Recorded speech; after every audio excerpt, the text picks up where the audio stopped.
Parts of this story are undisputed. For starters, Army Specialist Justin Perez-Gorda was severely injured while serving our country in Afghanistan in January 2011. But parts of this story are very much in question tonight, specifically whether Perez-Gorda is paralyzed, as he and his wife publicly claimed for years.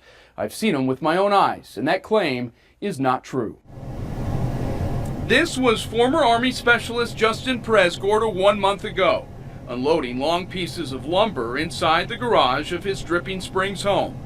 It was a much different sight than the one captured by cameras right before Christmas 2013. Very happy or excited to be here today. Neighbors, state dignitaries, and other wounded veterans greeted Perez-Gorda as he, his wife, and their 2 daughters moved into a home with lowered countertops, wide hallways, and bathrooms specifically built to accommodate a person in a wheelchair. The home, appraised for more than $380,000, was built and paid for by the national nonprofit Homes for Our Troops.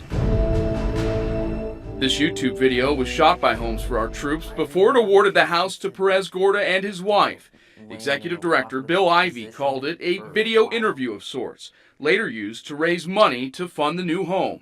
We're going to stay in this house, and it's going to be our home. The interview contains sensitive and specific information about the extent of Justin's wartime injuries, which included a traumatic brain injury, or TBI. He has permanent losses to both lower extremities. He's paralyzed from the belly button down. Perez-Gorda made the same claim when KENS 5 spoke with him in April 2012. I'm paralyzed. I have a TBI. The medical assertion fell apart almost as soon as the Perez-Gordas rolled out the welcome mat. Within weeks, in January 2015, members of the community began to see something incredible: Justin walking around his property with no wheelchair in sight. When approached about Justin's recovery from paralysis, the couple became angry and withdrawn, according to Dripping Springs residents we spoke with, who asked us not to reveal their names. Their concerns made it to Homes for Our Troops, which repeatedly reached out to Justin last year. He did not respond to their inquiries, according to the nonprofit. So, late last year, an employee for Homes for Our Troops drove from Alabama to Texas to investigate.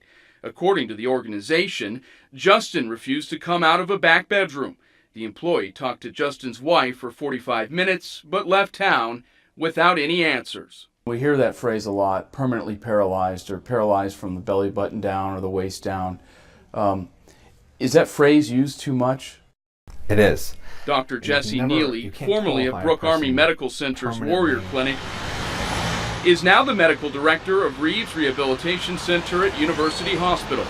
He says a traumatic brain injury alone rarely causes paralysis from the waist down. It has to actually be some kind of spinal cord injury.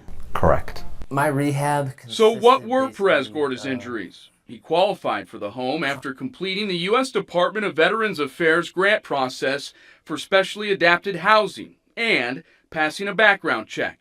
The Army confirmed to the I-Team Perez-Gorda was medically retired from the military, but his medical records are sealed. Homes for Our Troops now believes Perez-Gorda actually has an incomplete spinal cord injury. Dr. Neely, who did not treat Perez-Gorda, says patients do not recover from these type of traumatic injuries this quickly. Where are they usually at 1 month after being wheelchair bound? They would be in outpatient physical therapy, utilizing a walker or other sort of assistive device to walk. Last month, we made a trip to Dripping Springs and sure enough saw what neighbors have seen for 17 months. Justin Perez-Gorda walking, then carrying wood. Hey, Justin? He stood face to face with us as he threw us off his property. We covered the building of this house back in 2013. Told us to leave. Homes for Our Troops Executive Director Bill Ivey released the following statement to the I-Team, quote, "Obviously there is something out there we missed. Homes for Our Troops continues to assess the situation and is weighing our options. Ivy said taking back the home is on the table, but as a last resort. Justin's bio was recently updated to say he was diagnosed with incomplete paraplegia and not permanent paralysis. Ivy said he made the change after re-examining Justin's medical records. I spoke with Justin's wife, Josephine, for an hour yesterday. She slammed Homes for Our Troops and said the nonprofit has known for years her husband is able to walk.